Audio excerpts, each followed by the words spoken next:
brat, or maybe you're a doormat. What does that mean? How do those things show up in our relationships? This is the Road to Happiness podcast. We're your hosts, Josh and Cassie Spurlock, and this is where we talk about all things neuroscience and theology and how they relate to your life and how you can experience the abundant life that Jesus designed for you. Yep. We're covering another chapter in this series around the book that we put out, Feeling Sexy. This is chapter 6, Brats and Doormats, and really talking about how not only does this show up in just everyday life, but how does it relate to your sex life? You know, what are the implications around, and what do we mean by brats and doormats and whatnot? So let's get rolling. I want to thank our sponsor, My Counselor Online, a leading provider of faith-based mental health, Christian counseling online, making this podcast possible. So I want to talk about like the low tide, or what I call the low tide effect. I don't know if you're married, maybe you had this experience, maybe you didn't have this experience. We had this experience. Are you going to tell on me right now? I'm telling on us. Oh, us. Okay. I'm really just explaining the reality of what happens to all of us. It's the bait and switch. Yes. There's like a divine bait and switch that happens with marriage. See, neurologically speaking, this is where we get nerdy. When you're in an early stage relationship, like when you're dating, when you're engaged, early stage meaning first 6 to 18 months after the relationship, you're horny, normalizes. Really horny. Yeah, there's that aspect to it. There's the newness of the relationship, and there's that adrenaline and novelty and all of those things that create fireworks and attraction and connection before the relationship kind of normalizes. There's this high tide emotionally that kind of covers the rocks underneath. The analogy is like when you're along a rocky seashore and the high tide rises and you can't see the rocks that are underneath the surface because of the high tide. But as the tide goes out, the rocks were always there, but they weren't visible before. They become visible. And if you happen to be a boat still in the area, you could get shipwrecked. You know, it could be bad for you. In relationship, those early days where adrenaline and dopamine are kind of the governing hormones mediating our relational connection, it causes us to be kind of love drunk. We got these love goggles on, and it's just, we don't see the other person in all of their grandeur. That doesn't mean that they are intentionally trying to deceive us, though we do put our best foot forward when we're trying to impress somebody that we're interested in. There's anything like evil or like underhanded about that. That's just us because we like someone and we want them to like us, and we're putting our best foot forward. But then there's also this cocktail when we like someone back in us that causes us to overlook some of the things that, you know, it's those rose-colored glasses, right? That, you know, later when the relationship normalizes, when it becomes steady, which oftentimes because of the insecurity of a dating relationship, you're not going to see until after marriage, even if you date for a long time. Yeah. Sometimes there's this idea that if we date for a long time, we can, you know, see through all of those things. But in reality, because of the insecurity of a dating relationship where we're not committed to each other in a lifelong kind of way, those things really don't kick into effect, or that low tide doesn't happen until 6 to 18 months after we actually get married.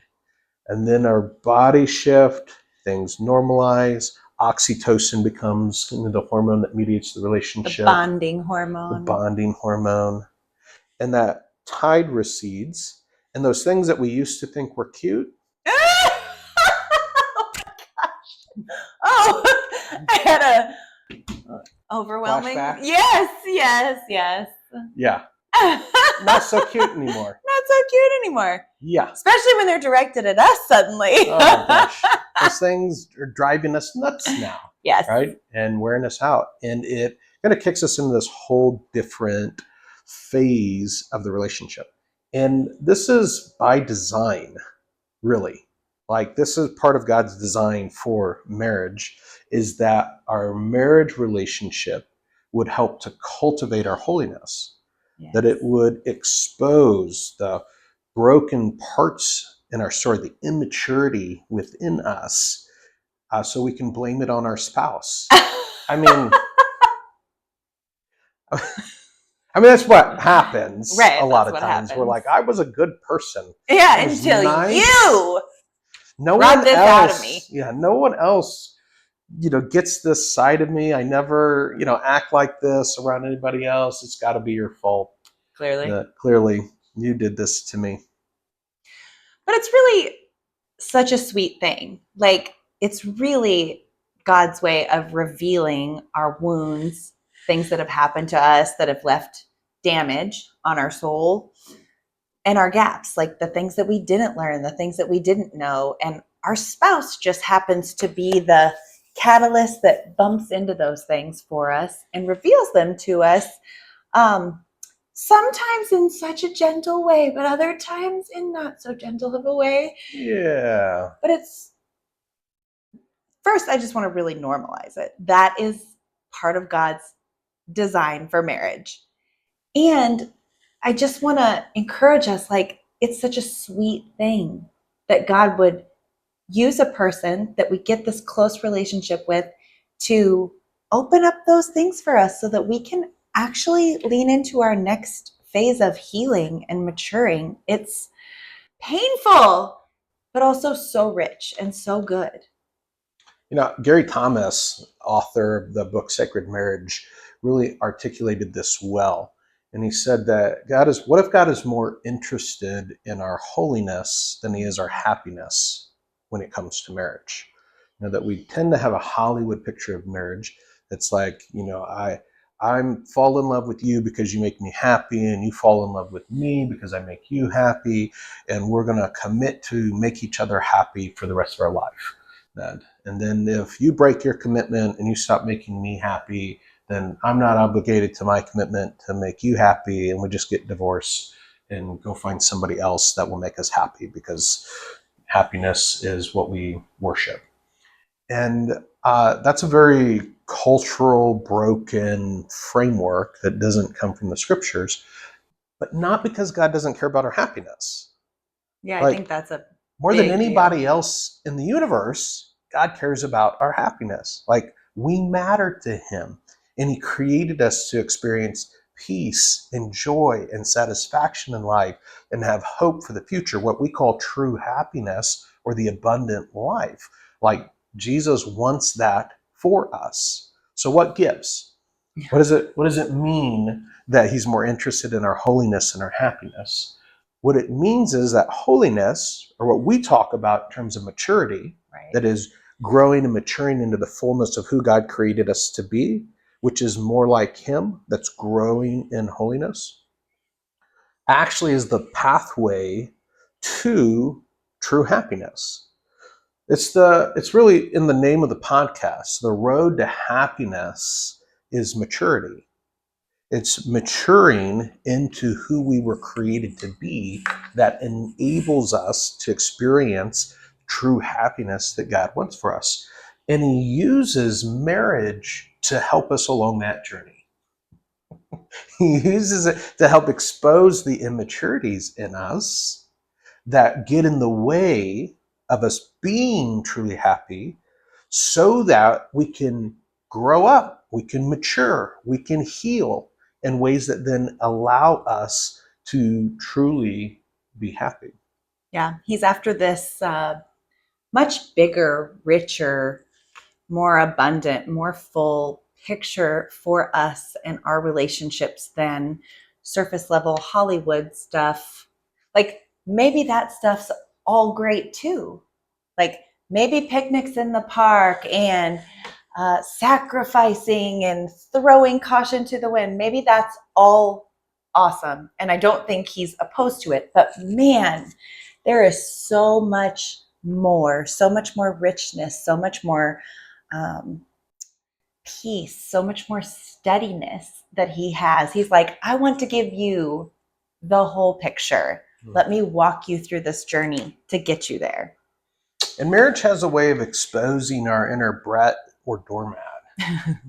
That these are both ditches of immaturity that show up in our relationship that then have an impact on the whole of our relationship, and they have an impact on our sex life, right? And so when we talk about brats, we're talking about that wounded place for the false self where we can show up and feel like the world needs to revolve around us, and we transform like a 2-year-old when the world doesn't cooperate or our spouse doesn't cooperate with our vision for how things should be. Kind of out of touch. This is when we slam doors, we scream, stomp our feet, say mean things, we withhold, we pout, we do all sorts of really immature things. Yeah, that don't help solve the problem. Your goal in your relationship isn't to get your way. It's to connect with your partner and get on the same team and get your way together, to co-create what the way is forward for you two as a couple in whatever the situation is. And there's a ditch on the other side too, the doormat ditch, which is that the doormat ditch. I doormat appreciate ditch, the alliteration. where we, instead of having our own frame, we people please. We lack having our own individuated self of who God created us to be, but instead chameleon to what others want from us or want us to be in a way that isn't true and honoring of God's design of us and who we are. And we lack a sense of self. We just kind of collapse. And sometimes, a lot of times, there's anger and resentment that comes along with that because it doesn't feel good when we're not who it is God designed us to be, but instead from this wounded place, we're trying to people please our spouse, our in-laws, people at church, our kids, our friend circle, whomever it may be. Yeah. That didn't feel good either. Yeah. And sometimes it doesn't feel good, but we don't understand why. We're like, I am sacrificing for all these people. I am showing up and serving. Why does it feel so bad to me? It should feel better. I'm trying to be holy. And so I think it's really important that we talk about that because it's really common. Super common. Yeah. That these are both common ditches of immaturity that we find ourselves in and sabotage our happiness and sabotage our sex life and our ability to have good connection with our spouse. And so part of the process of laying the foundation for confidence in the bedroom is really about growing in your foundational confidence as a person, in a way that is rooted in maturity, to where you're not in this place of demanding your own way or tantruming or withholding or pouting, nor are you in this place of passively giving in, not having boundaries, maybe engaging in duty sex or some sense of obligation where I'm not really engaging this as a whole person, but I'm passively going along with what maybe a spouse wants me to do or what I feel like I'm supposed to do as a good Christian wife or whatnot. But I'm not showing up as a whole person. In my immaturity, I'm just kind of passively going along with the program. Neither of those are healthy places for a healthy sex life to be cultivated from. So we've got to grow in reality that is this domain of our character that allows us to engage the world as it is, not as we wish it were. It means recognizing the limits that we have for ourselves and the limits that we should have for others, and living in the space of the world does not revolve around me, and it is not a crime against humanity if I don't get my way. That if things aren't how I wish they were, it's not somehow offensive to God, and that someone is sinning against the Almighty if my preferences aren't honored, and I don't get life to go the way that I want it to go, or in this other space of reality that I have the right and the responsibility before God to be who He created me to be, not how others may want to shape me or who they may want to make me into.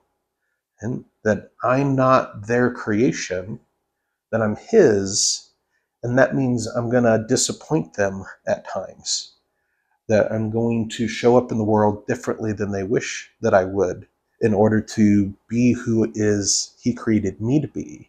I'm not talking about showing up sinfully in the world. I'm just showing up different than others expect me to or believe that I should. And that's kind of tough to push back against those for pressures. sure. It's tough to I'm push looking back. at Cassie because we've had our journey. Yes, we are not speaking from things we do not know personally and have not experienced and grown in, and we're still growing in them, right? Like there's never like peaking in God, which is so sweet.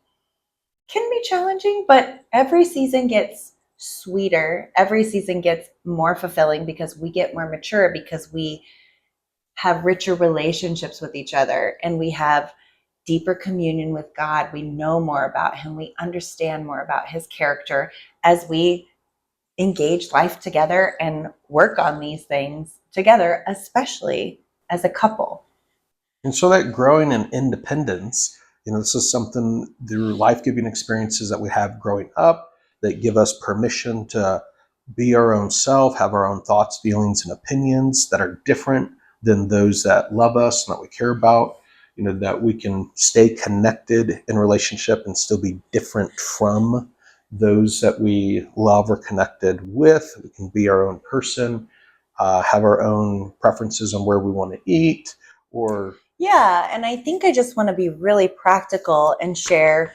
We don't develop that by agreeing that we know that that's a thing. Like, of course, I should make a choice about where I want to eat and understand that different than you. Of course, I should decide, I don't know, what vehicle I want to drive. I don't know, any number of life things. I should have an opinion. I should have a voice if it matters. There are things that I don't care about, and there are things that you don't care about, but there are things that I do care about and you care about, and we should each know those things. And we only get comfortable growing in that domain by practicing using those things. And when we assert ourselves, and maybe I assert myself and I say, actually, I don't want to go to Red Robin tonight.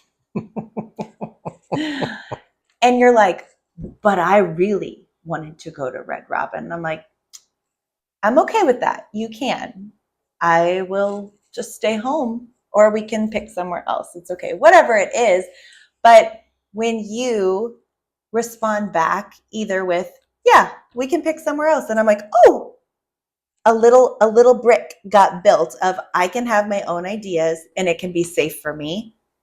But what if you didn't respond well? What if you were upset and that was upsetting to me? There are other people. We've got to have people and circles in our life that we can go to, even safe people, even when our relationship with our spouse, who we might be growing in these spaces with, even when that's tough and it's tense, we got to have people in our circle. We can be like, this was really hard and I tried this and he was mad and that sucks and it's terrible. And they're like, yeah, you did good. Good job. I love that. And also, give him some time. You guys are going to be okay. You'll talk through it. You'll make it work. We need those people. It's through those life-giving experiences, either directly or bringing in others, that we grow those domains. It doesn't happen in a vacuum. Yeah, that's a common theme as we talk about Nick and how it applies to all different areas of life. That these are not like intellectual exercises. Like Cassie was That would be saying, so it's easy. not right. It's not enough to know that these things are true, that you have permission to be your own self, but it's the life-giving experiences that actually create that capacity internally, that build the internal working models that give us the ability to live that out. Many times that disconnect between our internal capacity and what we know in our head, our intellect, creates shame for us because we get in this place of like, I know that things should be different, but when the rubber meets the road, I can't seem to do things differently or show up in the world differently. And so there just must be something wrong with me that I feel bad and I feel shame around. But when we can understand that knowing and the capacity to do are different things, and that it's one thing to know, but it takes life-giving experiences from iron sharpeners and from sages in our life in order to develop the capacity to do differently, then we can move away from shame and go, it's not because I'm broken.